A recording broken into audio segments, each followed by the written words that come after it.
snake that ate the washing machine. A short story. Floppy consternation agitated the hot breeze. I'm ensconced, to report it euphemistically, in 9 down, moose cousin, and quietly cursing the devious miscreant who composed the morning's crossword, when up to me sidles Slater, snotty-nosed and open-eyed, saying politely, "Excuse me, Nicholas has turned into an elephant." The clue is 3 letters, ends in a K. Just a few minutes beforehand I had conquered 8 across, strong protest, outcry, and am feeling chuffed at my own dexterity. Only 3 letters. How hard can it be? Nevertheless, the vague apparition of an elephant child did strike my ruminations with a loosely urgent fit. At the back of consciousness there is a sauntering scenario of mayhem where I am wondering what might happen if indeed Nicholas's mum comes home and finds her precious reduced to a pachyderm. Eventually, therefore, I drag myself up and say, "Huh?" The Slater repeats his claim. "Nicholas has turned into an elephant." "Has he now?" I say, sceptical. "Come and see," says Slater, 10 years old and bold with a forthcoming direction. I do not really think it worth my earnest investigation, but this moose cousin is going nowhere, so I suppose it might rejuvenate my purpose to take a break for a minute. The youngsters are playing in the yard. The Staunton kid has almost strangled Mandy Baxter with her skipping rope, but otherwise there's an organised chaos sufficiently benign for me to let it wash over in the heat. I am 3/4 aware of games with the garden hose and Carla the Glob, an outcast, making castles in the sandpit. 12 down was easy. A discussion group, 5 letters, starts with a P. Panel. I decided to come back to the toughest of them all. 19 across, a wicked source of light. I'm thinking, that's got to be Lucifer. But if 20 down is simplicity, then it starts with a C, not an L. Outside I find the source of this elephant rumour. Sprayed down with a nozzle, uncooperative, young Nicholas, who normally sported an ill-fitting bowl cut on his thick dark head of hair, had now exposed the whopping ears that persisted in his unhappy and slightly chubby bloodline. With his mop pushed back, his ears loomed like saucers out the side of his head, and the Staunton kid was running about making Dumbo noises. For his part, young Nicholas is injured by the insults, and his little boy man-boobs wobble as he tries to clobber someone with a cricket bat. This is the immediate concern. Hey, Nicholas," I say, "put the bat down." The Staunton kid runs up and does a passable imitation of that elephant trumpet, holding his forearm to his nose. The other kids, Wendy and Pete's kids, Pebble, Rainbow and Earth, are more familiar with the ideology of peace. They are holding back, although Pebble is amused. Earth is 12 and sensible. He comes up to me and admits he does look like an elephant. I have to keep to myself the fact that I agree. Wow, those are 2 whopping ears. Only when his head is hosed down can you see it. That explains the haircut. Even so, I must adjudicate the rule of law. "No bullying Nicholas, all right?" I pronounce. The Staunton kid says that Nicholas called him a feral. I'm thinking, well, you are, but I keep that to myself as well. He lives up the road. Sometimes he smells. He has pointy features and a rat tail on his half-shaven skull. His parents have a passion for broken motorbikes and vicious dogs. I reiterate, no bullying, any of you, understood? Then I retire to the crossword and another cup of tea. Mothers range, fathers sit sedate. The ladies are off to some women's thing that, as far as I can ascertain, involves an indulgence called brainstorming, dream workshops, and the empowering new combobulations of the rock climbing challenge. What exactly it all entails, though, is a mystery to me, as it is to other husbands. I'm told to mind the children, and I do as I'm told. Wendy and Pete are still late 70s in this aspect. Their kids are unnaturally well behaved. Pebble is teary and Rainbow likes to read The Hobbit. Mandy Baxter is resentful and pudgy. Carla the Glob, progeny of the Johnsons, is good with her little hands. Slater the Exaggerator is a tattletale. I am content so long as they do not murder each other with the wood splitter, and more importantly, so long as they leave me alone. On a good morning I can smash out the crossword in an hour. On this morning, with the children turning into elephants and all, it might take a little longer. Now, where was I? Moose Cousin, ends in a K. Suddenly it dawned like a blazing furnace over a radioactive atoll in the French Pacific. Elk, of course. Now on to the Luciferian 19 across. Clues are intermingled.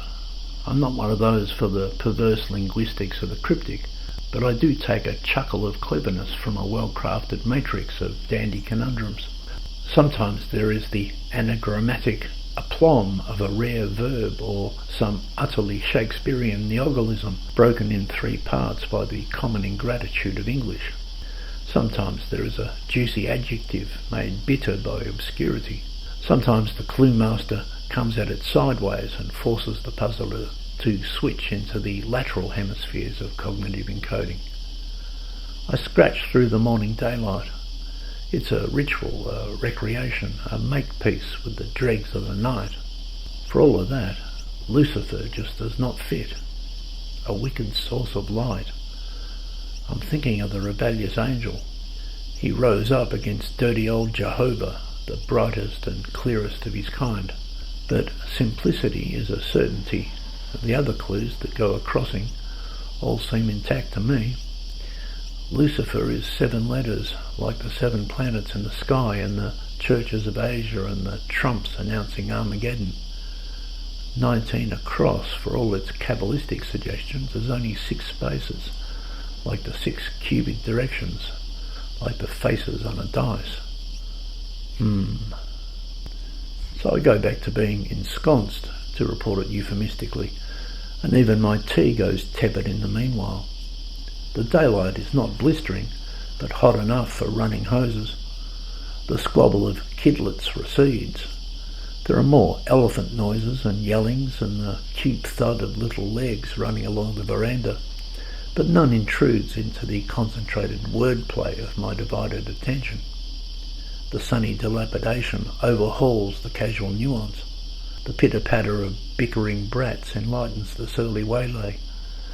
10 across is almost definitely nexus, a critical juncture, which makes the coyly duplicitous "in anger I judge" of 4 down irate. I am barely aware of the sliding door.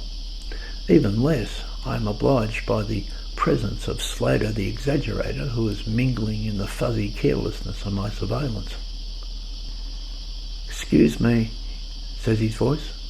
"Excuse me." He is at least polite. I draw myself upwards with some effort. I look at his spotty wonderment with half an eye. "What is it?" I say gruffly. "Excuse me," he says. "A snake is eating the washing machine." I am reminded at that instant of the cohort of grubby towels doing its business unimpeded in the laundry. It is, after all, a set and forget affair. Oh, the magic of modern white goods. I'm not an expert, though. The settings are on fluffy. 2 scoops of Sunblast, the fabric albino, ought to do it. I pull out the knob, turn it to 90 minutes, and the machine rumbles into life with Asian efficiency. I'm thinking it's possibly done by now. The washing machine, I register. Crosswords make patterns that entrance the idle dreamer. Heeding is not my obvious way. I am slow to turn my eyes to the boy. "There's a snake eating the washing machine," he insists again. Droll. What a kid. The imaginative factor. Take a simple proposition and magnify by 3. I smile like an adult. "Is that so?" I say. "Come and see," says the 10-year-old, all factual and deliberate. Sigh. Another interruption. A wicked source of light. What sources are there?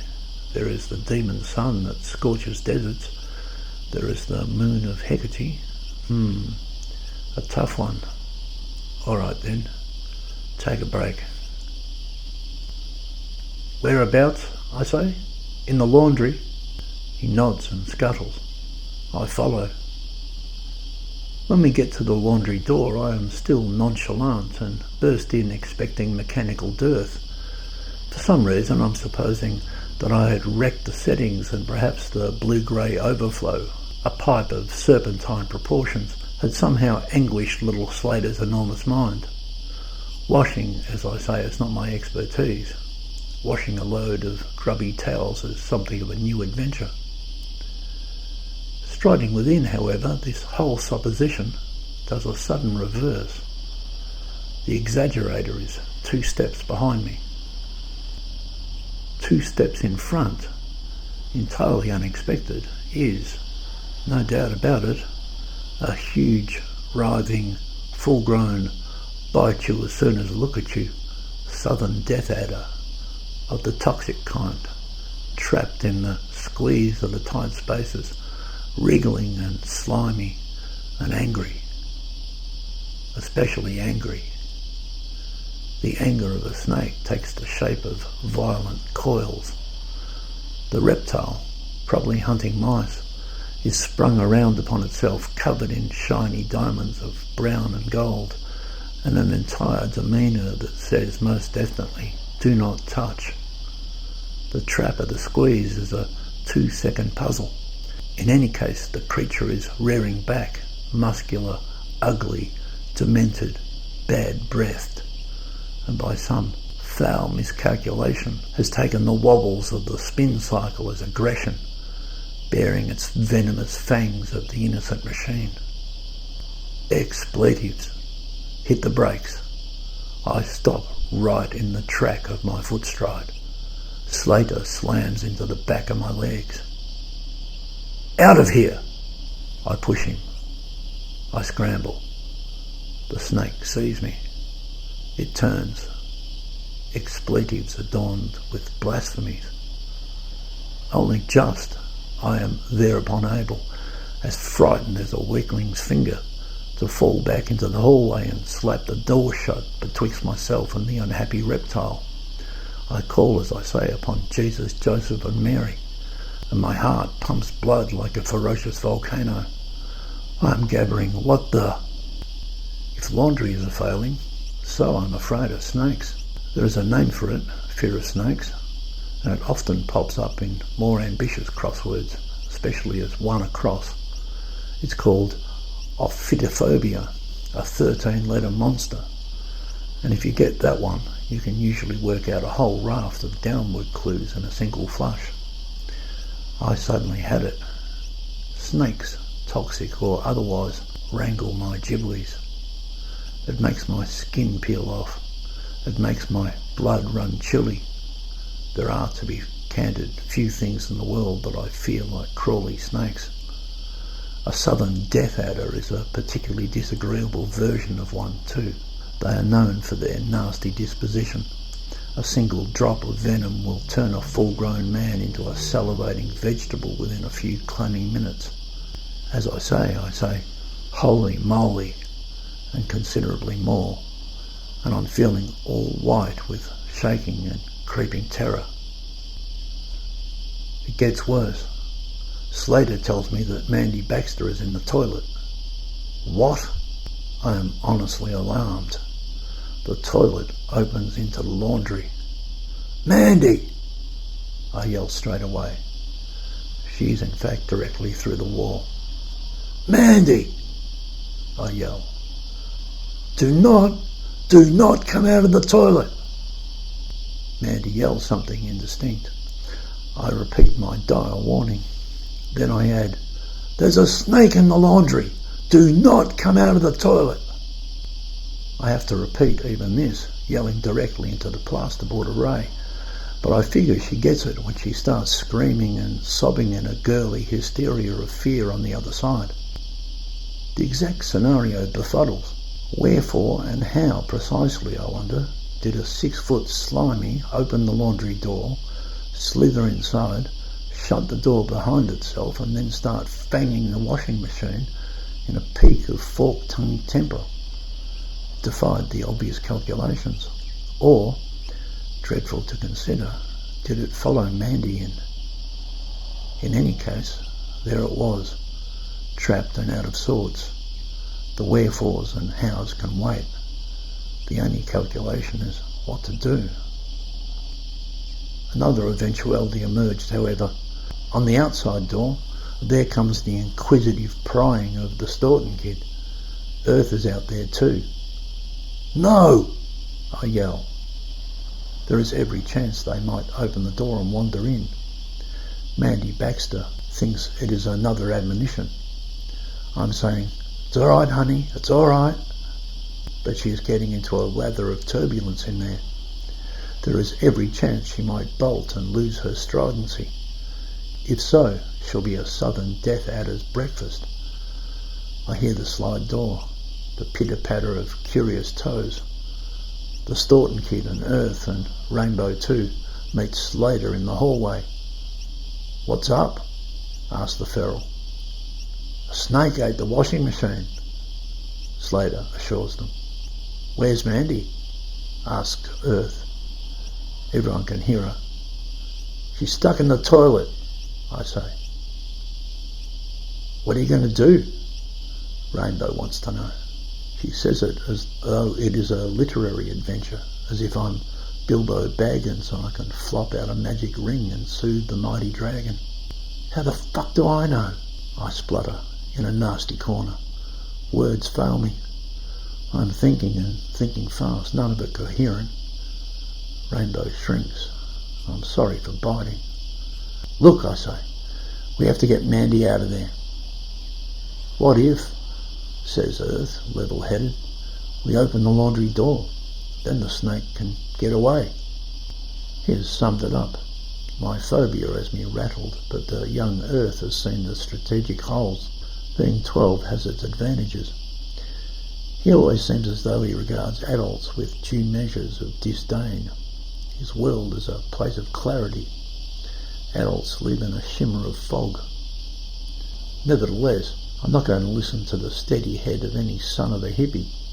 No, even in the grip of this emergency, there in the hallway with Mandy wetting herself and the Staunton kid itching to view the slimy offender, I have presence enough to ignore him and then suggest the same idea in an adult adaptation. "Where's Carla? Where's Pebbles? Where's Nicholas?" I say. "You kids stay in here. I'm going to open the laundry door so the snake can get away." Earth looks at me as if to say, "Good plan." Outwards, Carla the Glob is still up to her ankles in sandy fantasy. Her castles are homes for lovely princesses.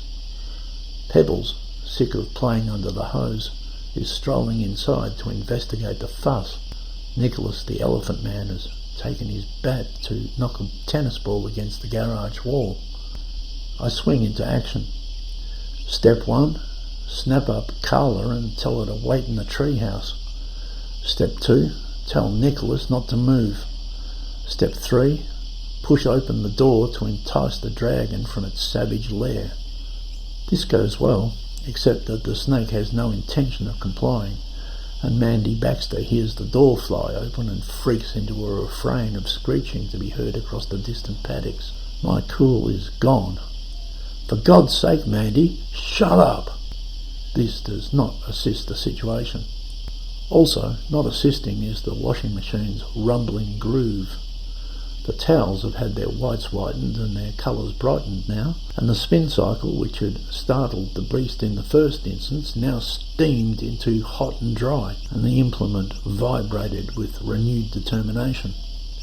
The stupid snake was fixated.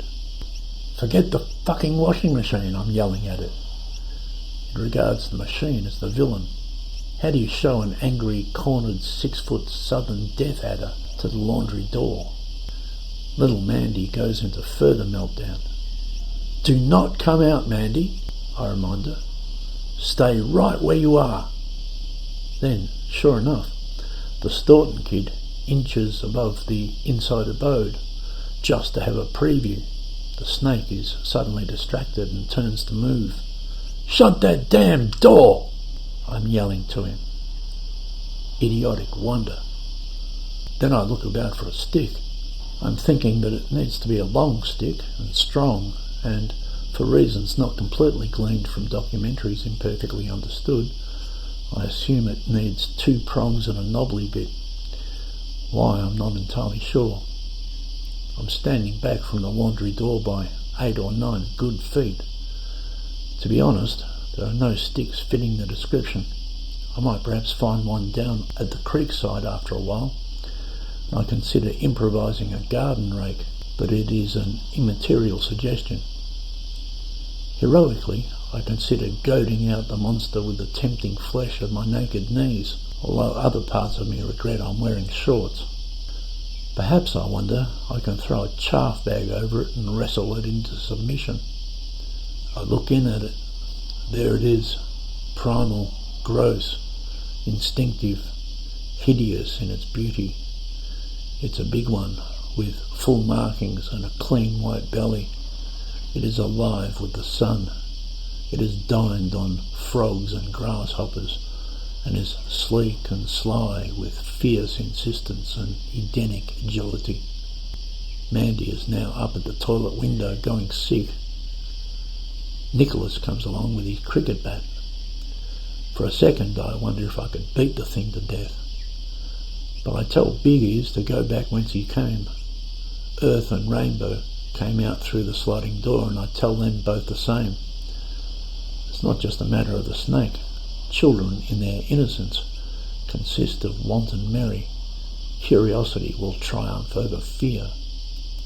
"Everybody just stay back, right out of the way," is my general instruction. Mandy wants her mummy. I am having nightmares of driving snake-bitten children into town along the dusty road. At this impasse, strange to relate, standing as I am, hoping to lure the creature from its fruitless aggression against the mad machine, a warm reconnaissance of the gentle morning overwhelms me, and I am thinking how it is a fine and remarkable day. It's a little too warm, certainly, and the wind has an ovenly breath in its heaving, and the grass is dry and the sky is a stark and unwelcoming blue. But for an early summer it is cordial, and the quality of the season is upon us. No doubt the snake feels the same. It is a momentary reverie. It is a token of the yearning year. It is strange how even in our dire moments a tinge of comfort descends. And it's even stranger still how, vexed by a whacking great ophidian under the howl of a distraught miner in a toilet, confronted by the perilous miscalculations of roaming youngsters, the mind can find its most robust constructions and adamantine focus, if only for a giddy second. I have taken a few steps forward. The snake, moving, is up on its postures, and its beady eyes stare me down through the open doorway. I'm thinking how, unsuspecting, I'm confronted now with a rare and wicked visitation. Then, all of a sudden, an enlightenment drops down upon me, as if from high above. Of course, wicked. Not only does it mean evil, beastly, impious, vile, it might also mean that which has a wick. A wicked source of light? Cunning clue. 6 letters. Starts with a C. Why, a candle, of course. Lucifer be damned. The mystery of 19 across was miraculously, unexpectedly resolved. I rebound with new determination. I will get the lawnmower, I decide, and drive it fearless and with wild racket into the laundry proper, and if the beastie in its folly strikes at that machine, I will shred it into chowder. As it happens, such a show of horsepower turns out not to be needed. I run off to the lawnmower shed, telling everyone to stay exactly where they are. Everybody heeds me, but the snake. I come back, wheeling the two-stroke and a flask of petrol, but as I make it to the corner near the water tank, I see the remainder of the reptile scuttling away. The washing cycle finishes. Once I'm gone, it makes a dash, slithers down the outside steps, across the grass where the water games were, then off along the brick sidings under the fence, onwards towards the marshy lowlands near the neighbour's dam. I am pumped even so. I'm thinking I could quickly top up the two-stroke and mow the bastard down for all the rankle and ophidiophobia it has caused. It is too fast anyway. It's more important to rush in and rescue Mandy Baxter from her little prison of terror. There, Mandy. It's all okay, I say. When the ladies return, Slater will tell them of a 30-foot leviathan that threatened to devour us all. Rainbow will wax of creatures from the dark towers of time. The Staunton kid will marvel at its writhing ugliness. Earth will say how ineffectual I was, and how I had no clue. I'm satisfied, though, for clueless has that other Manny. And once again, triumphant on paper, I have sorted out the crossword of the day and made new inroads into the adult resolve that is a babysitting morning.